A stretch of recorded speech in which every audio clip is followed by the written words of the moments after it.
Hello, everyone. I'm live. I'm super excited today. I believe I'm having a last minute guest. So I won't say who it is yet because I'm waiting for confirmation. But what's really cool about StreamYard is I actually get to go live. I get to bring people in and yeah, and I'm still learning. So thank you for bearing with me. If you are watching and listening right now, I would love for you to just put in your comments, whether you're on Facebook or YouTube, where you are listening or watching from. So I will be starting a little bit after 3 o'clock, but I just wanted to get this in there and out there so that we could all kind of land together. So I will pull on my guest shortly. Let me know where you're listening from, where you're watching from. I look forward to hearing from you.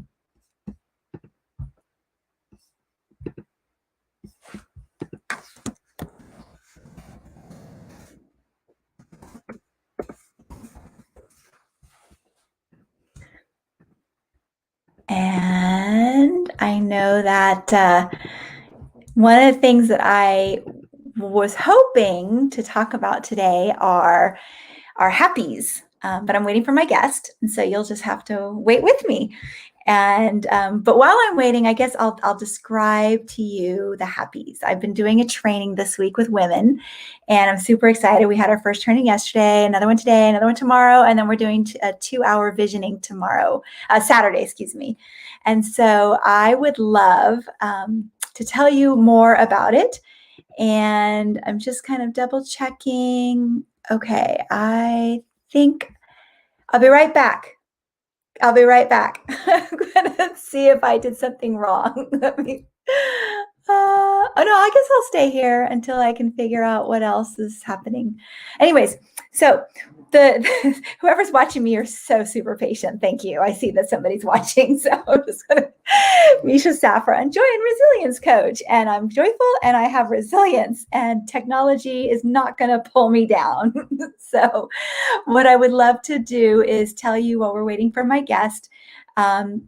What the happies are. So happies are when you have something that brings you back to center. So there's the question, scrolling across the bottom, what brings you back to center? And so it could be a lot of different things.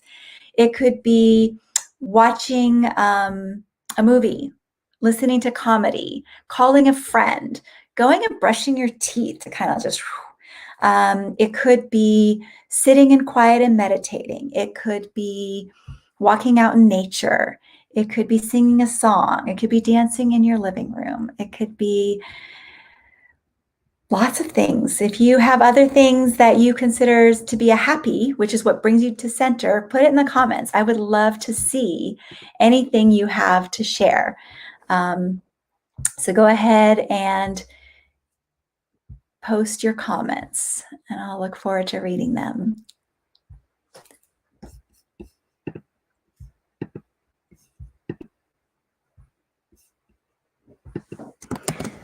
So my guest today, I'm super excited. This is a last minute invitation, but my guest today is someone I know from a songwriting retreat that many of us have attended, the Dar Williams Songwriting Retreat, Writing a Song That Matters. And my guest is going to be Jon Fuller, and we're going to learn more about Jon Fuller. And remember, this podcast is about the coexistence of joy, pain, and the truth of it, the truth of this coexistence.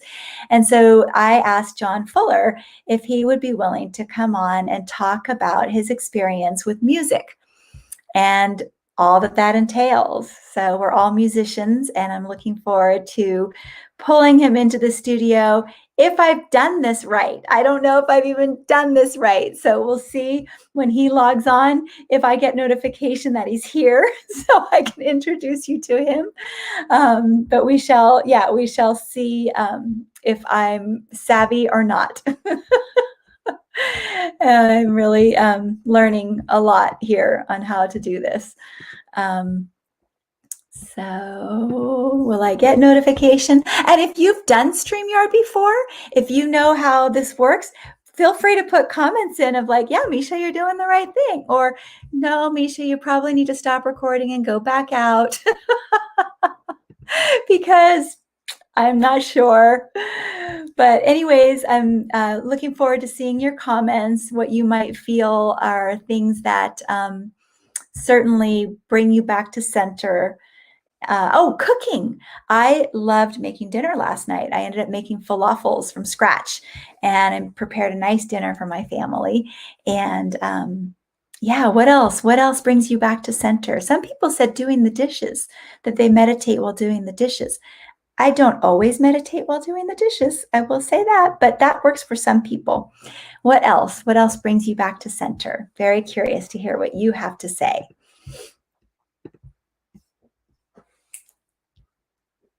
Looking forward to reading your comments. Woohoo!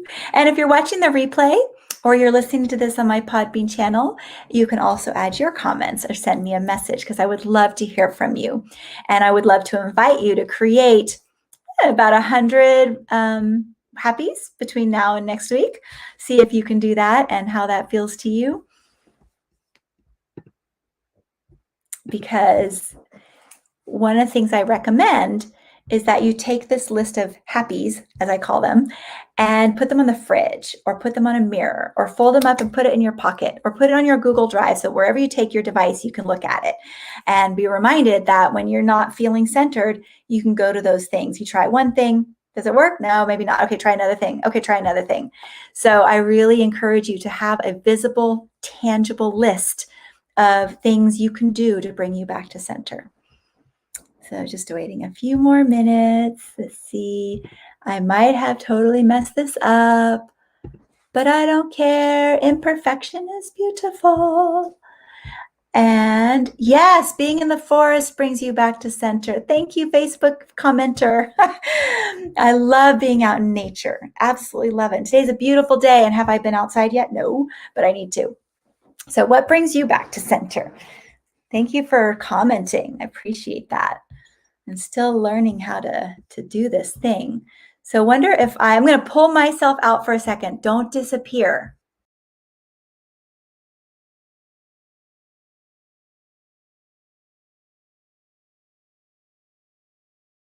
All right, I'm back. That was really weird. I don't know what happened, but I'm still waiting for my friend Jon to show up. Let's see what happens.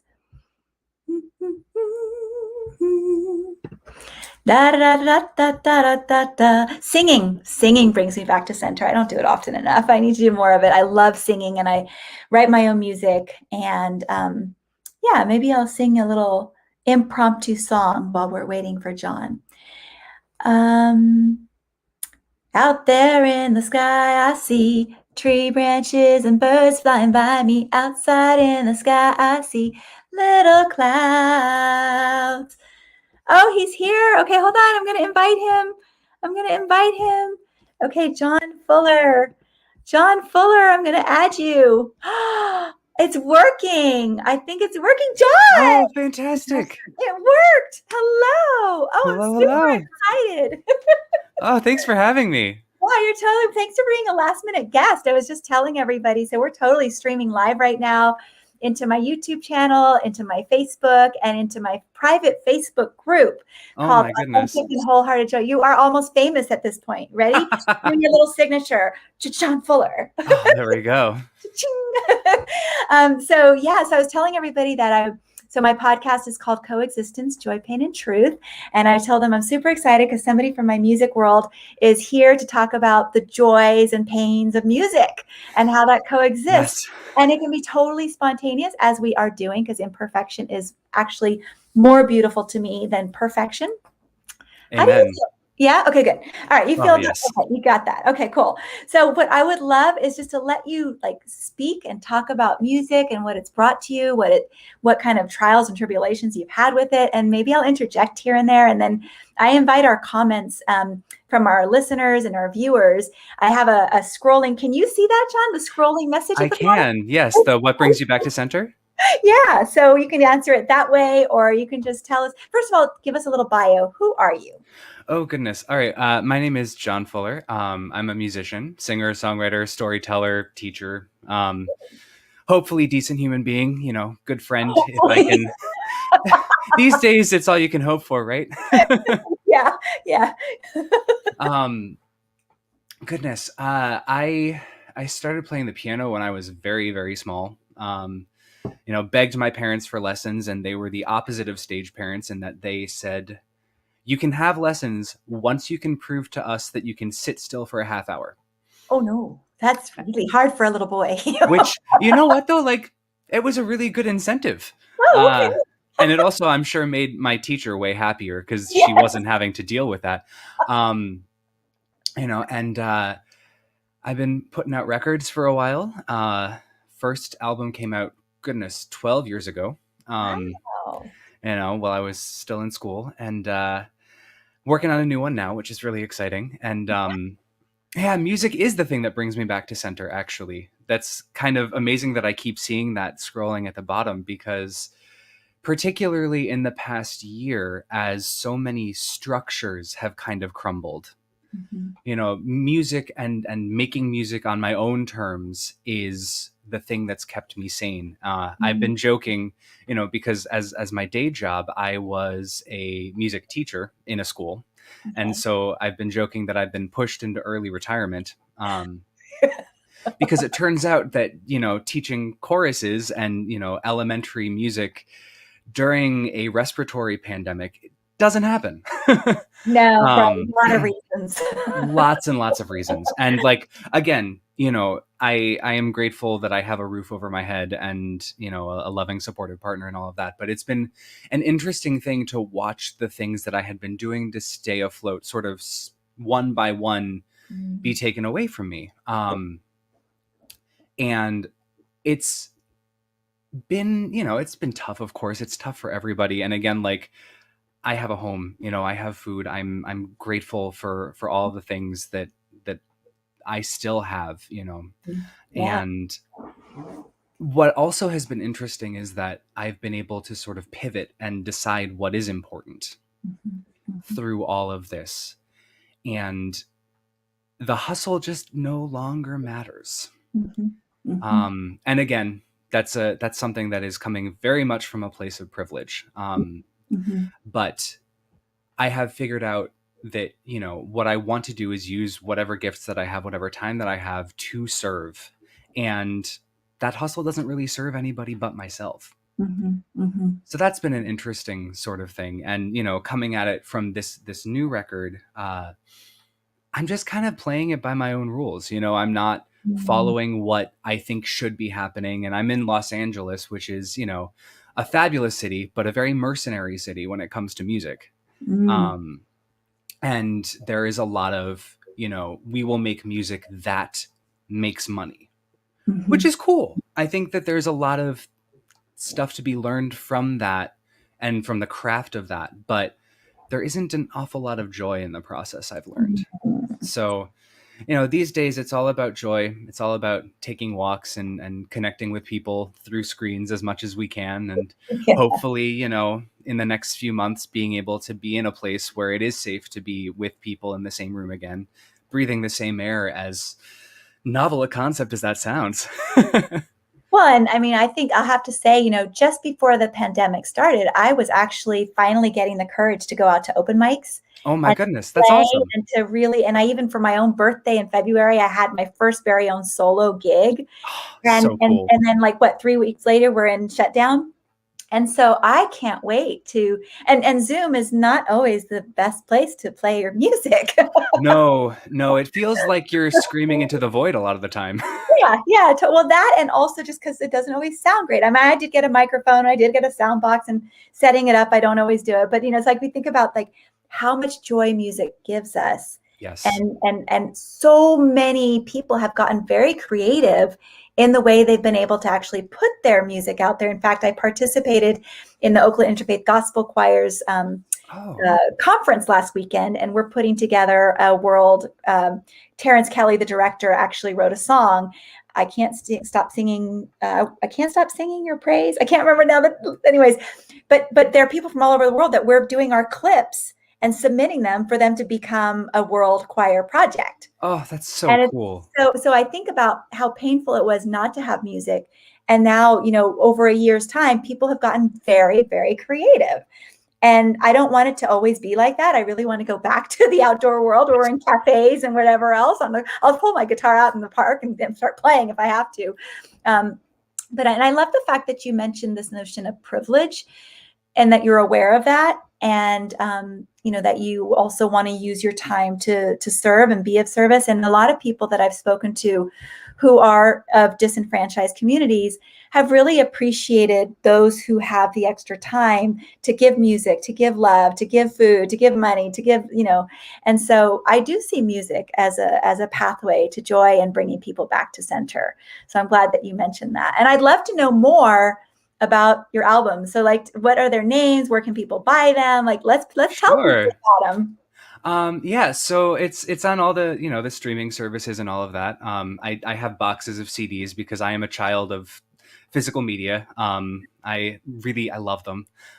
There's actually some, not to go too far down this road, but I've started listening to CDs again.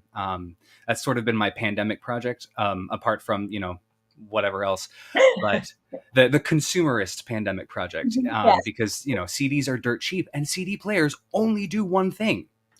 Play CDs. And I've really, really loved the sort of like single, purpose of the CD player. Like you can't do anything else with it. So that's been kind of fun. But yeah, the first one was called Jon Fuller Sings in an Art Gallery, which was recorded live in an art gallery. That's cool. And then the first studio record was called Skipping Away from Dissonance. I'm writing these down. Don't go too fast. So Oh, Jon Fuller sings in an art gallery. That's number one. yes, and Okay. that one may not be online anymore, but it's around. It's kicking around in various places. And But what was this number two? is called "Skipping Away from Dissonance." I love that.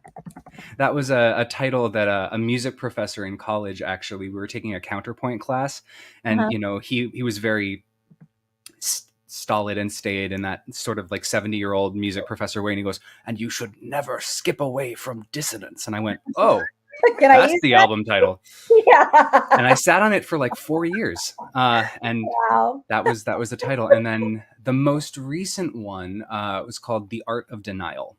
Hmm. Oh, I love this. Okay, cool. I put all those in there, so hopefully people Oh, can look those amazing! up. Yeah. Do you wanna play? No, wait. So, but you have another one coming out, right? Yes, so Okay. What's it called? that one's called "When Did You Get So Damn Scared?" When I had to come through the birth canal? No, I'm just kidding. Right? I mean, where's the lie? Is there a question mark on it, or is it just There is, okay? I and just that one hopefully will be out in September. We're okay. still doing the last bits of recording, and I got some really fun, wonderful friends on it, and that's actually the coolest thing to any music people who have wanted to record their own stuff.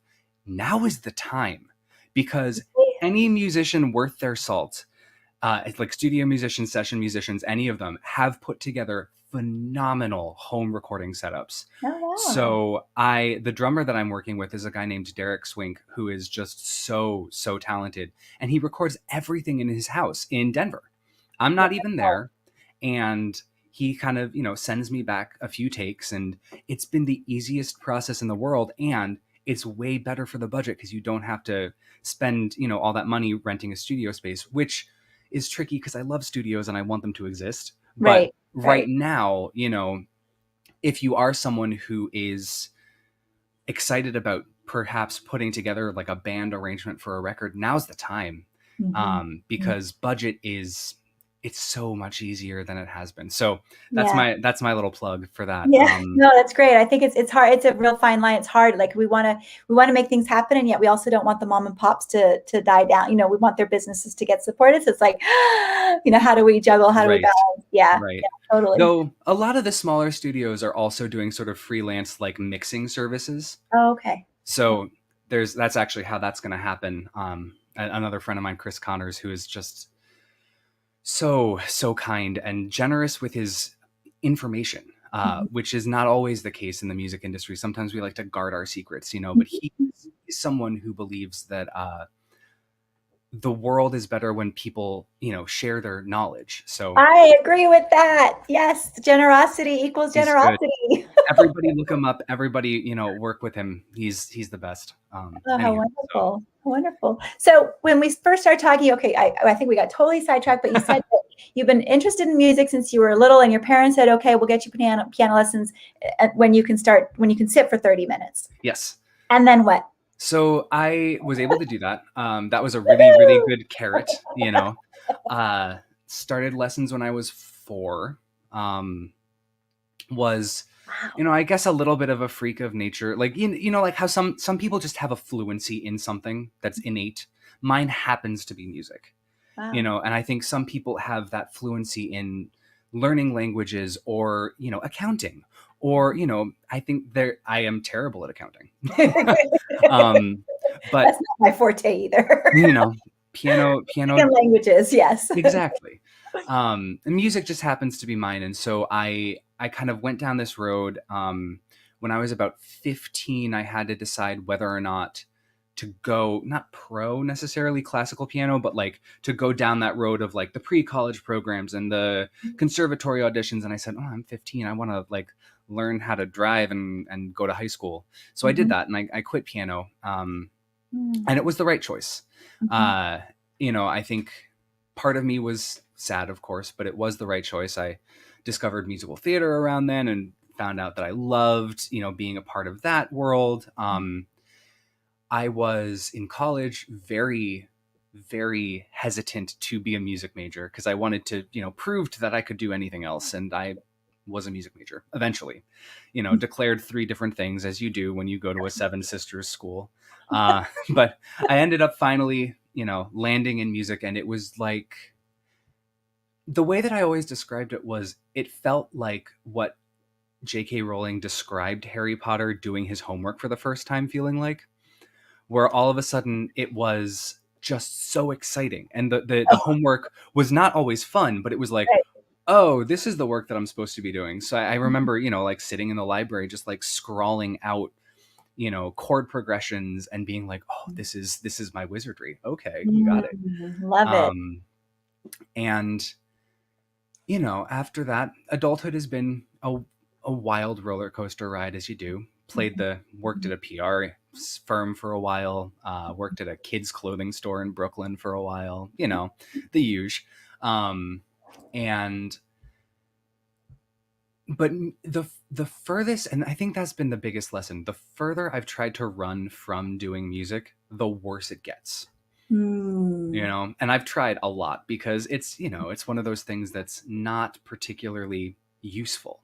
Yeah. In terms of a career, or, you can, oh, it's a fun hobby, but like, you're not going to do it all the time.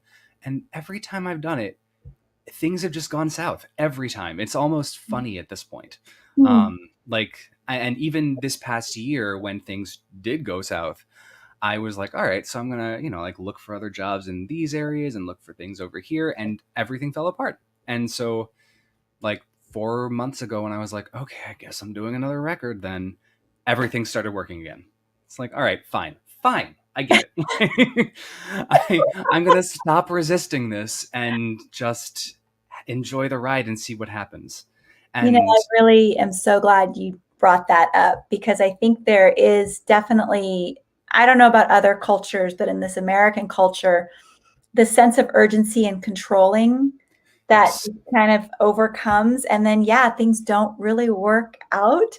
And yet when you kind of are more patient and not necessarily laid back, but just patient and not as controlling, things start to kind of come to fruition. Yeah. It's the force frustrating versus and flow. beautiful. Yes. You say that again, one more time. Is it force versus flow? Yes. Has been the thing. And I have a few friends of mine who are also in like similar positions, not in the same industry necessarily, but like we've kind of formed this little cohort of people that are like, are you forcing things? You know what happens. We've done this before. So what would you say with regards to music being in your life, the most uncomfortable part of that and the most joyful part of that? Ooh, this is a meaty question. I like it.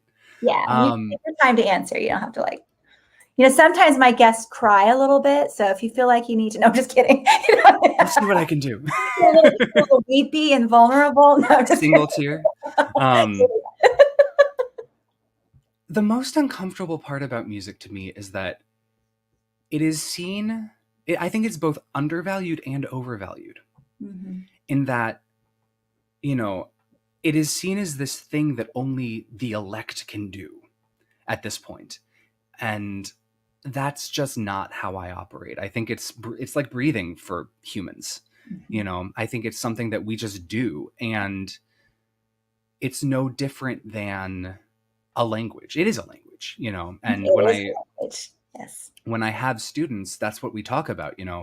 Well, I'll talk to a parent that's like, "Oh, my kid doesn't read music." I was like, "Does she hear it first? Because you don't learn how to read a language first. You learn how to hear it, and then you learn how to talk."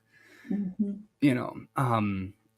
And so I always feel a little uncomfortable, especially because if I were to put what are those charts, where you have your different strengths and it kind of looks like a spiky starfish, the kind. The Venn diagram? No, Kind no, of. that's not It's Venn. like a pie chart, but like Oh, okay. where like different kinds of skills. A lot of my skills are all in the music world, Uh-huh. and they are skills that can look shiny to people, Mm-hmm. and that can intimidate people, and that can kind of like put this separation up. Mm-hmm. So it's kind of like finding that balance between like, oh, that's cute, you play the piano, like I was in a relationship with someone who was for years secretly hoping that I would grow out of it Oh, and grow up. And that's when we ended things, when I was like, this is not a phase. Like, this is not like a hobby. I have to do this. mm-hmm. I hope he's doing fine. It's been many years at this point. But then on the other side, there are the people that are like, oh, so you think that you're better than me because you can do this? And it's like, no, Mm-hmm. this is just where my skill set happens to land. Yeah. And, I've been trying to sort of be okay with the fact that there are certain things that are not taught that I am able to do, Mm-hmm. that are innate skills, but also like, I also believe that skill is interest plus time, really. Mm-hmm. And I think that anyone who is interested in a thing to the point that they're willing to put in the time to do it Mm-hmm. will become a master at it. Mm-hmm. Mm-hmm. So I guess that's the uncomfortable thing, is sort of like landing in that place and knowing that like what I can do isn't necessarily something that everybody can, but also wanting to bring everybody up at the same time Mm-hmm. and not overselling or underselling, if that makes Yeah. sense. Yeah, and also Um, not over or under evaluate. I find sometimes, it's not as often now as it used to be, that I can take what other people think and feel about me as more the golden word, and yes. I really need to just appreciate me and who I am and what I do. And if there's any jealousy or someone feeling threatened, that's their issue, and it doesn't. That's their work to do, not my work Yes. to do for them. But Absolutely. it can be And uncomfortable, totally uncomfortable. Absolutely. People it look at me is. like that too, that I'll say, because I speak 3 languages and I have tidbits of others, and I'm a singer songwriter. So woohoo, double whammy, beautiful. Yes. Um, but you can get certain looks and comments that are meant to be loving, but you Right. can tell that a person has certain issues within. Hmm. But anyways, yeah. Then let's move on to the joy part. Yes. It just, I think the joy is the fact that we are beings that make music. Mhm. And that music is something that we've decided is important, and that it is universal and also not, I think that music is a thing that's come up in every kind of culture, right? But the tuning is not. And I think that that's amazing. Uh, I have perfect pitch, right? Which is fine. It's a neat party trick. I can sing a D if you ask me to sing a D.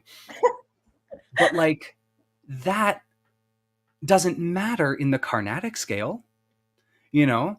Like that also I don't doesn't know matter. because I don't know what the Oh, Carnatic scale that's is. the Indian classical music Okay, thank you. from India.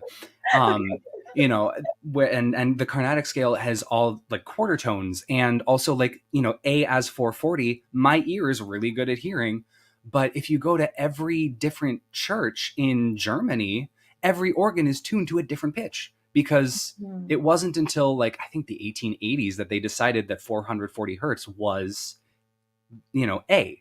And so for something that is so universal to be also so local, I think is just it's amazing.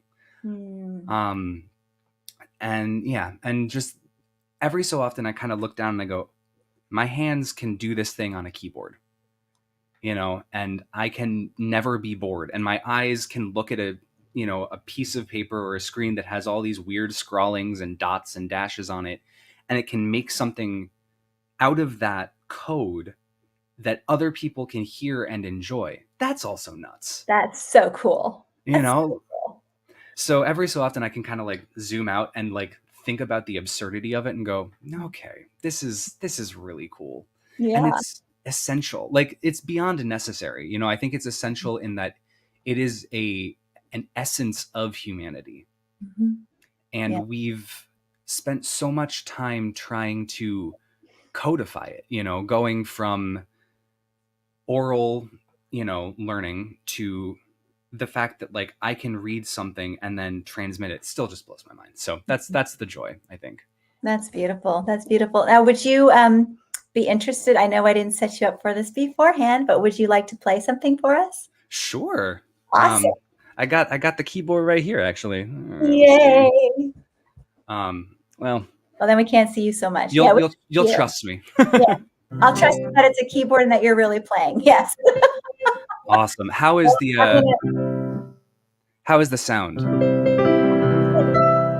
gonna mute myself though so I don't interfere with it. I think I can do that. Am I able to mute myself? Yes. All right. So let's see. This is speaking of joy, resilience, pain, all of that. Here's a song from the last record called, what is it called? It's called Stop the Ocean. And it's about the futility of trying to stop something from happening that you both know is going to happen.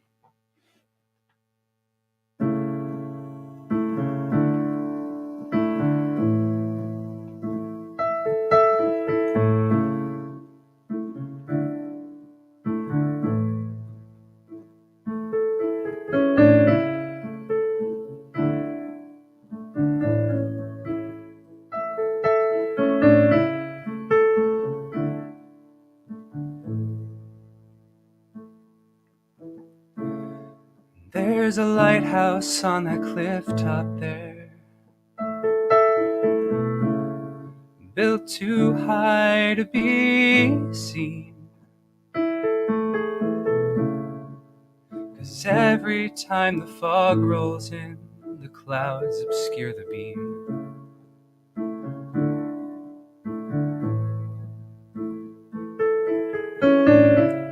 And there's a cave inside that rock face there. Can't stay too long inside, 'cause twice a day like clockwork, it gets flooded with the tide.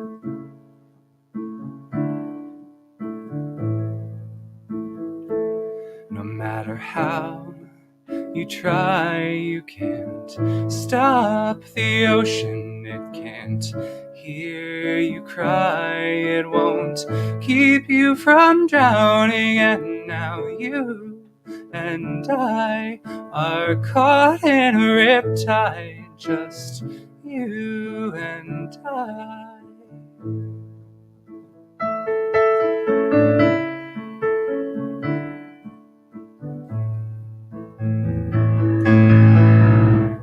And there's a line of demarcation there, down the center of our bed. wasn't something that we did. It wasn't something that we said.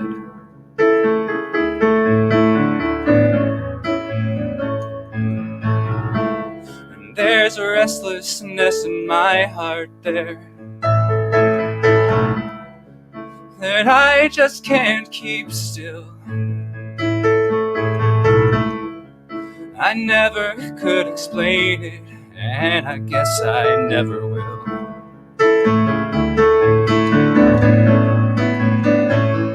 And to think we tried to stop the ocean, it didn't hear me cry, it didn't keep me from drowning. And now you and I, torn apart by that riptide, just you and I.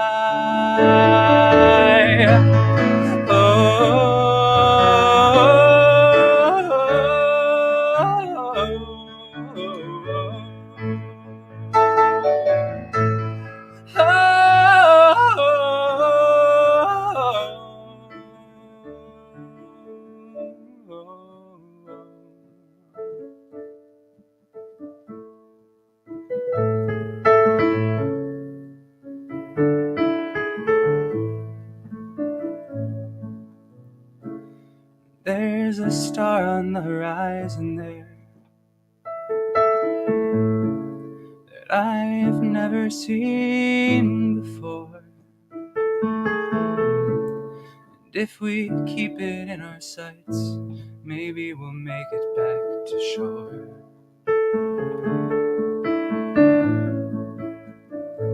So put your hand in mine and we'll brave the ocean, and with love and time we might start believing it's just you and I, and a tide that's on our side, just you and I.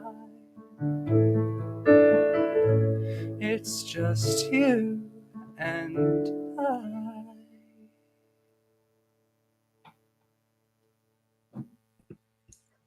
Wow. Oh, thank you. I love the, oh, wow. That was beautiful. And I think, so, okay, what I loved was I was able to really feel the music. I love the variation. I don't know the musical term for it. When you, the fluctuation in your voice, what's that called? Oh, Is there a term for it? just what is it? Dynamics? Is that what we're Sure. going for? Yeah. Yeah, I just love that. And your range is beautiful. I Thank feel you. like I've heard that. Are we in the music for old people writing group together? No. Oh, you'll have to check with Marissa. I'll send you a link. But it's where we get prompts every week to write. Oh, that's awesome. Yeah, I'll have to send you. I mean, you don't look as old as I am, but it's all dar people. We're all darlings Great. in there. Great. But anyways, so I'll have to send you or get Marissa to send you the link. But I feel like I've heard your music before. Maybe I heard it at a retreat, but all I know is that that sound was very. That's on which album? The Art of Denial. That's the last track. Okay. Yeah, it was beautiful. Thank you so much for Thank sharing you. that. And Yeah. that was actually written at Sue Horowitz's house. Really? It was, yeah.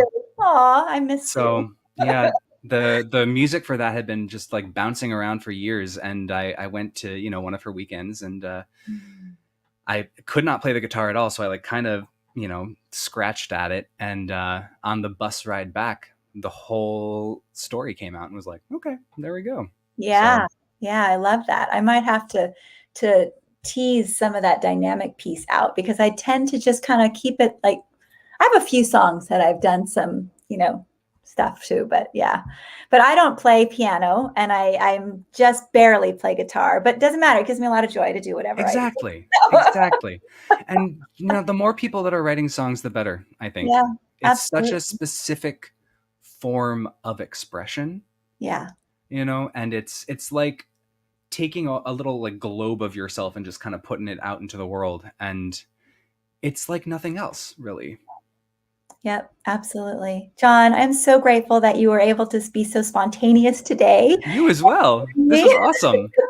And usually I have my guests planned out weeks in advance, and I drop the ball because there's been a lot going on. So, No, and it's there's interesting. nothing going on, right? Yeah, no, I just got what's it called? An email from Kathleen Bloom. I haven't met her Oh, personally. wow. She just signed up for an interview too. But Amazing. can people follow you somewhere? Do you have an Instagram handle Yes. or Facebook or?